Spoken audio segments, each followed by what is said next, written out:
Welcome to the podcast. We back. Rap and Tap Podcast.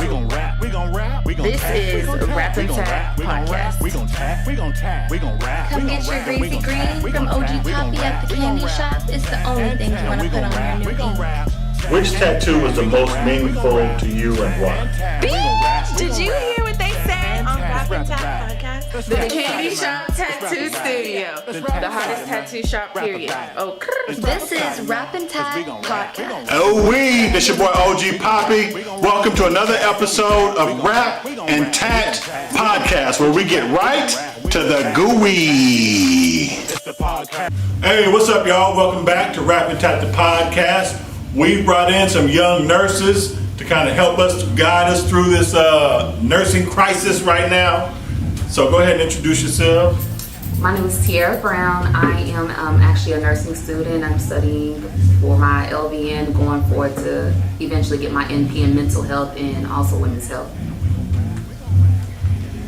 I'm Anjanice Ballastar. I actually am graduating from LVN school tomorrow, and I start RN school in June, and I continue to my BSN at Texas Tech, so I'm excited, and I just love nursing, so I'm hoping to have a good discussion today. Yes. Well, I'm Jonay Deanna. I'm more on the tech side, actually, so I went to school for medical billing and coding, so that's pretty much what I did. Cool. So don't ever be a nurse if If you don't have a love for helping people, it is you sacrifice. It's not easy. You're gonna go through things. You're gonna see things. I worked in the ICU and I witnessed things in regards to a woman getting shot in her sleep. She was 5 months pregnant and she was got shot by her husband. And so it really takes a toll on you. So if you're just in it for the money, don't become a nurse. If you're not about helping people, do not become a nurse. don't ever be a nurse if. Don't ever be a nurse if you cannot take responsibility for your actions, if you can't help a patient and give them the best care and just do it the right way, which we're taught, and follow your scope of practice. You just can't be a nurse. Just don't. And on the tech side? Well, the reason why I wasn't a nurse is because of ain't my life gonna be in my hands. I'm cool. That's why I chose the tech side. I'm an organized person. That's why I do that. So if you're not organized or tedious or no terminology, don't come to the tech side either. That's it. Not on your shit. I don't think nurses make enough money. I think the minimum wage should start at like $100 an hour, dealing with what they deal with. What do you say to that? It pays decent. That's one. It pays good. It pays decent. Don't get me wrong, because I was a claims adjuster coming from going into nursing, so it takes like almost double. But I feel what you're saying in regards to it, because like most nurses have mental health issues just from being a nurse, and that right there has no price on it. Is there a touch of like PTSD? Yes. I deal with it. I deal with PTSD and PTSD, depression, all that kind of stuff from my past, but also from what I've witnessed working at the hospital and the ICU too. So, to me, it should be no limit to what we get. I guess the question is how can you be a normal person and you see another person in pain or going through what they and have a disconnect to where you're not bringing it home, or it's affecting your work, or is there like a switch you have to cut off? You can't. It's not possible not and be able to still have that compassion and that empathy for them. You're going, and being a nurse, you're going to bring something home, but you have to understand that, for one, you can't help everyone, and for two, as long as you gave them the best care and you did everything humanly possible within your scope of practice to make them better or help them to recover, at that point, from what I've taken, because I've experienced a lot too, just as far as like having patients die and witnessing hospice and just witnessing how someone leaves their body, you have to be able to understand the concept of the human body and just understand that we are here, but we are going to go. So it's hard, and we do deal with a lot, and it's not enough money in the world for like the boot camp they put us through in nursing school, like through all the stuff you have to learn and just take away. You can't put a price on that, but that's why you are a nurse, because you don't put a price on it. You go to work and you do what you need to do because you want to help those people. You want to make them better. Can I backdoor that? Yes. And there's so many areas in nursing that you can go to. It's really about you knowing yourself and what you can do. Like, I know from working in the ICU, I'll probably do maybe a year in the ICU, but I know that's not something where I want to lead my career in. I know I cannot work in NICU, which is basically the ICU for babies, because my son was in the NICU. Now, so it's just certain things that you have to know about yourself. You have to know yourself in order to determine what field or what area is best for you. There's some nurses who can't work on the floor. They have to work behind the desk or do teaching and something of that nature. But it's like you're disconnected is not possible. If you disconnect, you need to go ahead and take a break.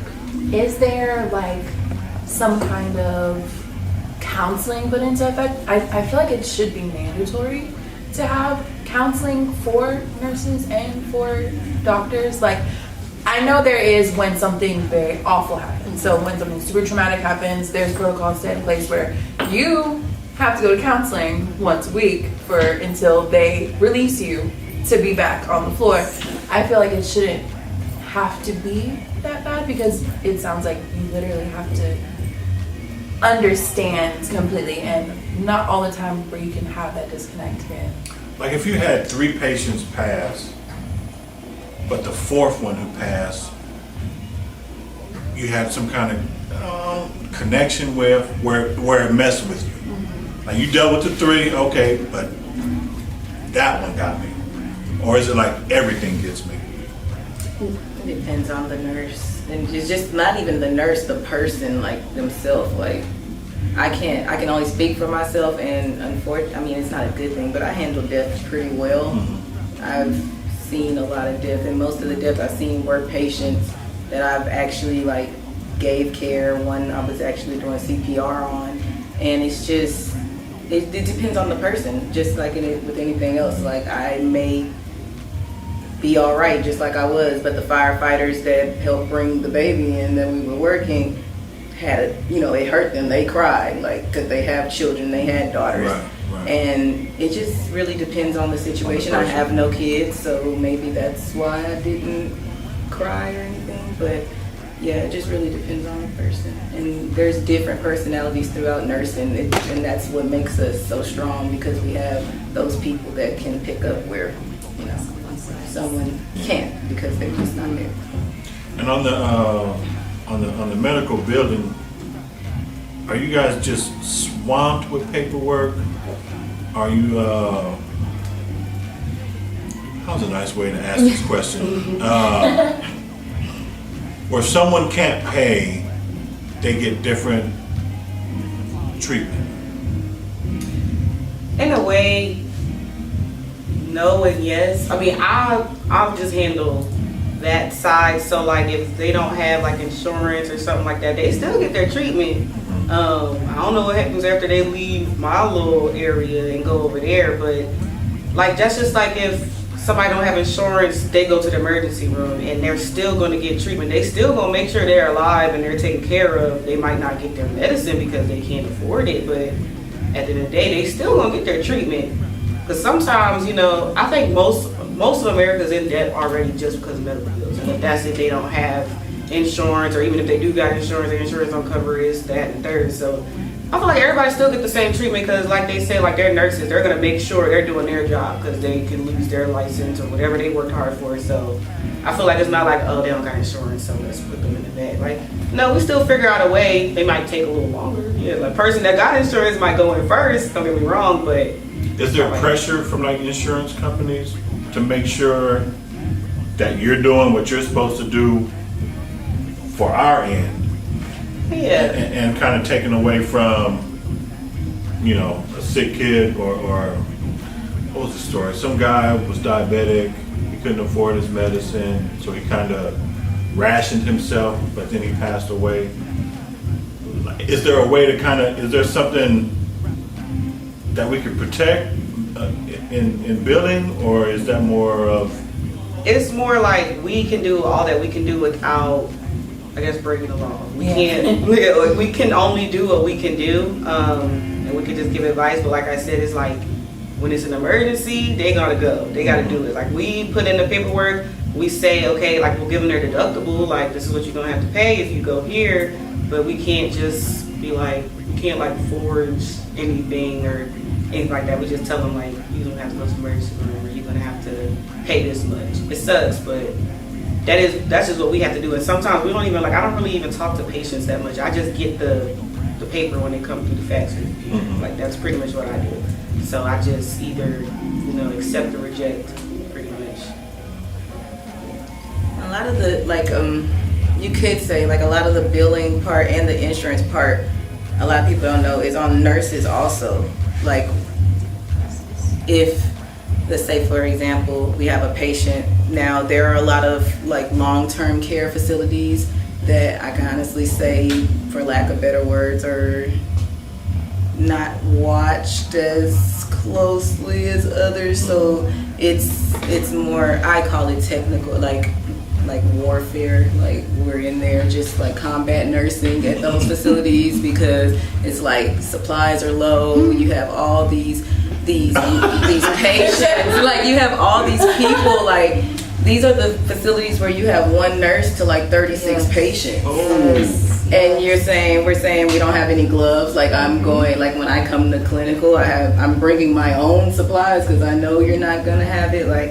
And if it's one number wrong, for their diagnoses, and nurses put that in, they won't get paid. Nothing will get paid. We won't get paid. The hospital won't get paid. And also, if we're not doing our job as far as care, and say, for example, they develop something since they've been under with us, insurance not going to pay for that. Hospital's going to have to pay for that, because that means we weren't doing our job to keep them better. So they acquired something while we were there. Does that put more pressure on you? I mean, to where now you're walking on eggshells?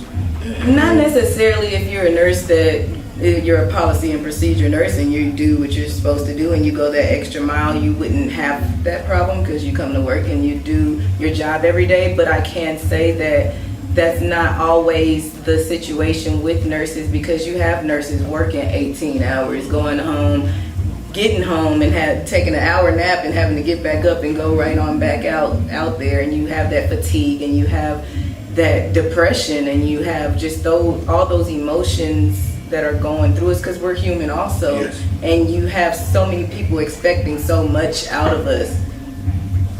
It's how do you expect us? We're not super people, but you also do have those healthcare providers that give us that bad name, where they see that one bad one and then we're all bad. So I mean, it's just a lot. The healthcare is just a whole. You can't afford your medicine. It's supposed to be social work. But then that's when social workers If you can't are over. afford the hospital, you can't afford your medication, you're supposed to talk to a social worker. But they have about 50, 60 patients. So just those cases, that's just the foster system. Yes. They're taking on these loads, and you can't possibly expect one person to be able to find help for 50 people in need. Yes. And then just to piggyback on the long-term care, that is, you got to think that all these baby boomers, Yes. it's their time. It's about that time. So that's why they're getting flooded, because we have the geriatric population that's booming now because of the baby booming back then. So now you have all these older patients, and they're not necessarily terminal or dying, but you have people that just drop them off because they just I can't do it anymore, so I'm gonna just drop them off in front of you. You got them. You're a healthcare facility, so you're not gonna let them die and never see them again. You don't know if they're alive or dead. You have veterans. You have homeless. You have people out of the prison system. You have so many people just being thrown in these long-term care facilities, and those are the ones that are least least managed. Those are the ones that they turn the blind eye because they know they need that facility, because if that facility closes, now those people are on the street.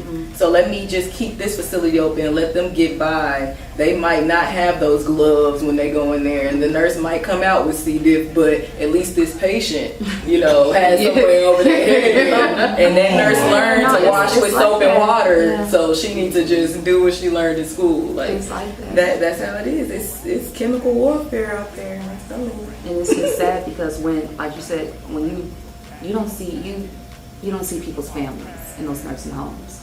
I talk to people who, when doing my clinicals, I ask nurses, why is she in here? She seemed just fine. Oh, people just didn't want her. They just want to collect her check. So, and it's like a lot of people really are out there doing it. They just want to collect their family members' SSI check or whatever of that nature and just put them in a nursing home. And and I talk to people, they say they have dementia, but them people are there. They'll say, I'm just waiting to die. I'm just waiting to die. And when you get that kind of environment, and it's like you come across one or two nurses in a nursing home that like, I'll rock with you because you do what you're supposed to do. But a lot of the nurses, like as a student nurse, I had to catch like one of my patients, because as student nurses, what we do in clinicals, we go and we get to take a patient, one or two patients, and they are our patient for that time period that we're there. So we do vitals, we do all of that. And one of my patients, they ended up, basically, they were diaphoretic. They had diabetes, and their blood sugar was basically at 42. And she was on her way out to like unconsciousness and things like that. But the night nurse, what she told us was that, oh, I'm off. And it's like, so you have your nurses that are like that, but then you do have your nurses who will grind and go too, but those are really the ones who start to get burned out because they grinding all the time. They're picking up everybody else's work. Right, exactly, because someone has to, can't not do it. So, and that's another thing, just like I was saying, if you can't hold yourself accountable and take responsibility, you can't be a nurse or not a good one, not an effective one, not one that we need. You won't be one for long. Well, right, exactly, unless you're in one of those long-term care facilities that they're not watching too closely, because it's draining. It is draining, but you have to love it, and just like anything else, you have to grind, you have to keep going, and those are the nurses that you want. Those are the nurses that I believe in, and those are the nurses that I try to, be around and just be, period. And I was raised by a nurse to be a nurse, so I kind of have like that already instilled in me, but I try to just give my knowledge from my mom down to you. Like, look, my mama told me. Mama knows best. Right, and she's been nursing for 20 years, and she's a psych nurse, so it's really, it's rewarding. It is. It's definitely the best thing I've ever done. Cool. We'll be taking a quick break. We'll be right back. It's your girl Jonique from Rap and Tap Podcast. Are you dope? Are you bad and bougie? You that bitch? You that nigga? Come on, we need you. Bring that. Run that. We gon' rap. Alright guys, we're back, and I want to jump right on in. On our Instagram, Rap and Tap Podcast, we had posted a picture of a young lady who had surgery on her buttocks. Everybody want that fat booty, and everybody is going to anybody and anyone that will give them what they want.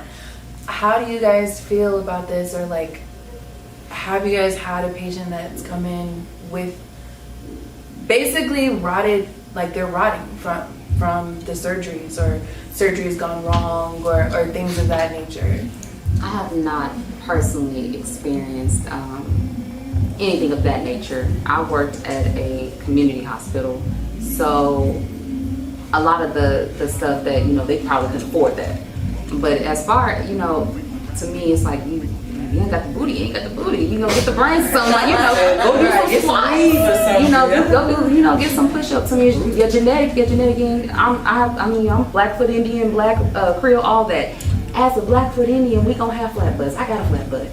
I'm okay with that. I got other stuff. But some people, it goes back to society. What society and what the media says is good, because back in the 90s, the people to go to was Aaliyah. Aaliyah was a straight, she didn't have no big butt, Jada Pinkett, all that stuff like that. So as time goes by, is what's acceptable and what's beautiful in society. So to me, when you start doing stuff like that, it's all about self. You don't love yourself. You're trying to find yourself, and you don't know who you are. So you're trying to be who everybody else is saying you should be. So to me, it's like I ain't gonna. I've thought about cosmetic surgery, but it's because I have keloids going across my back. And that's something I'm self-conscious about. It's all the keloids, but it's like, hey, get to the wrong doctor. He do something. Now I got skin cancer. That's where I was going next. Like, is it the doctor's fault for her entire ass falling out? Like, is it where she went that was the issue, or was it the aftercare? You don't know what she did. She might have had an order to turn her butt every day, and she up on the pole twerking or something. Who knows? But it really just all depends, and I feel like you got to think about it. Your body is made to be the way it is, and you have people taking these big, or what some people getting cement everything, anything put into their body. First of all, it's heavy. Your skin is elastic, so eventually gravity is gonna pull it on down, baby. That's just it, right? It's only not enough Botox in the world can keep it up like that. So you just have to think like proportion wise, like you see the proportion of their butts to their body.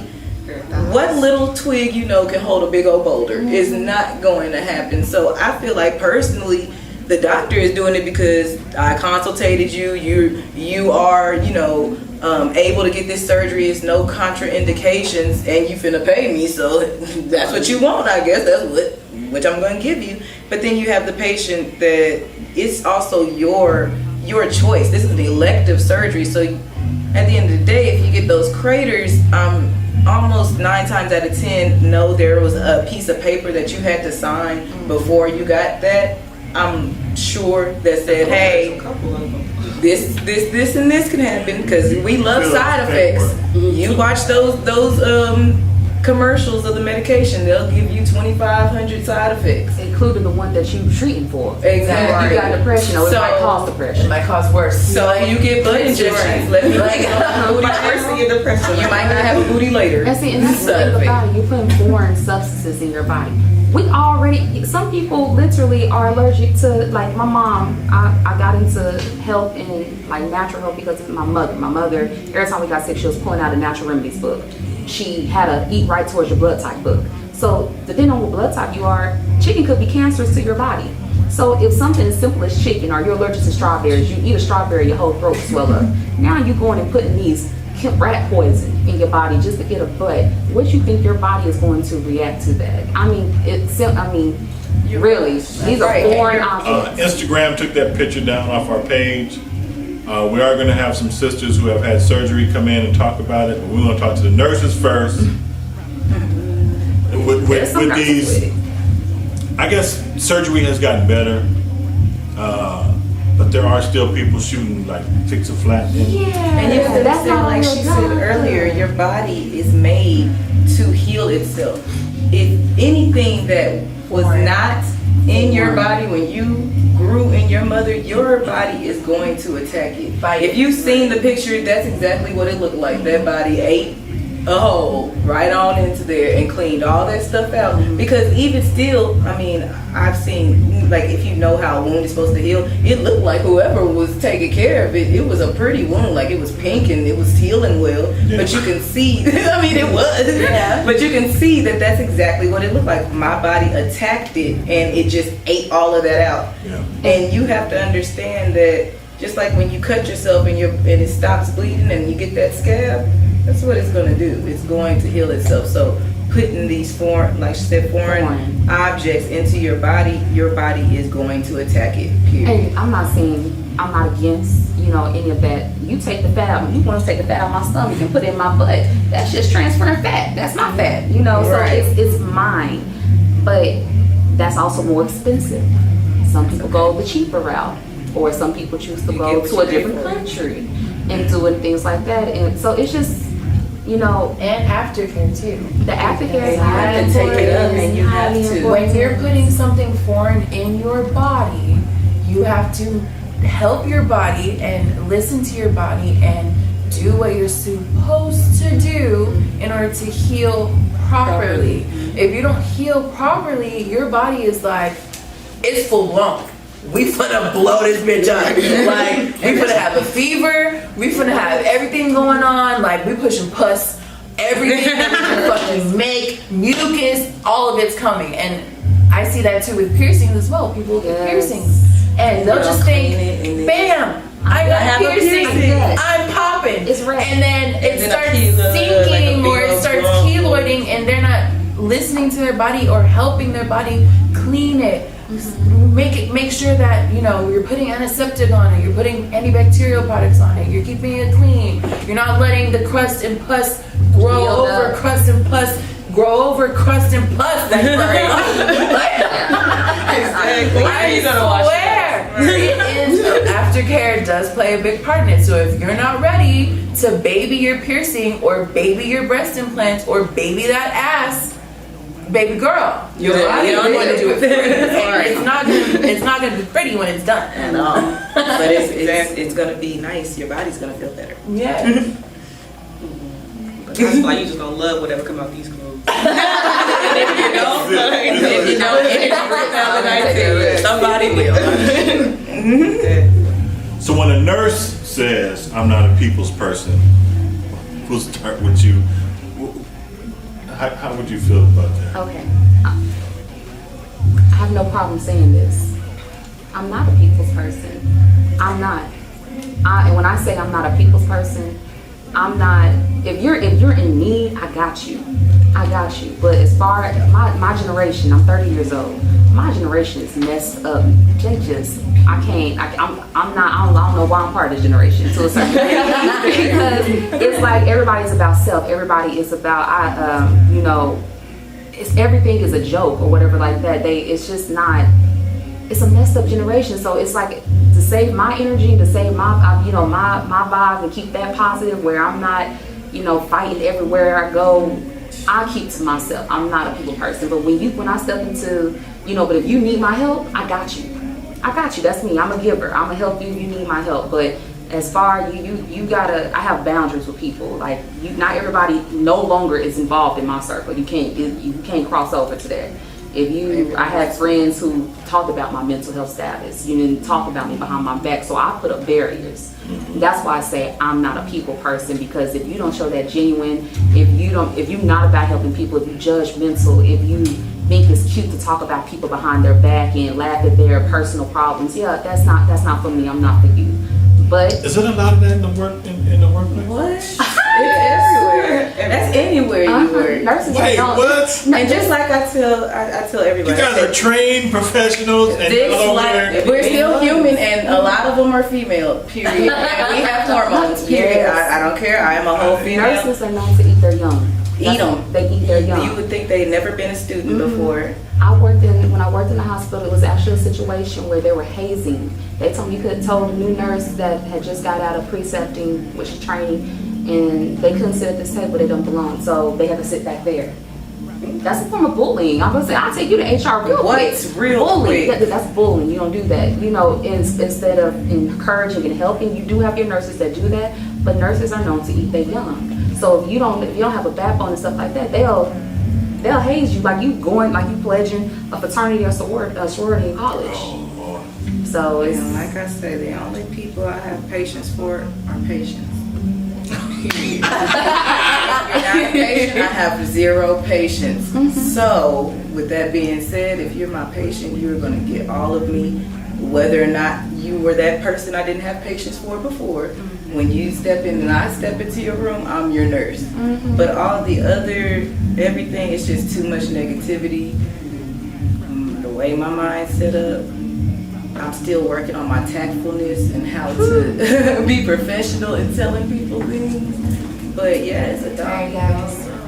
Thank you so much for coming. Thank you for having us. doing all that you do. It is greatly appreciated.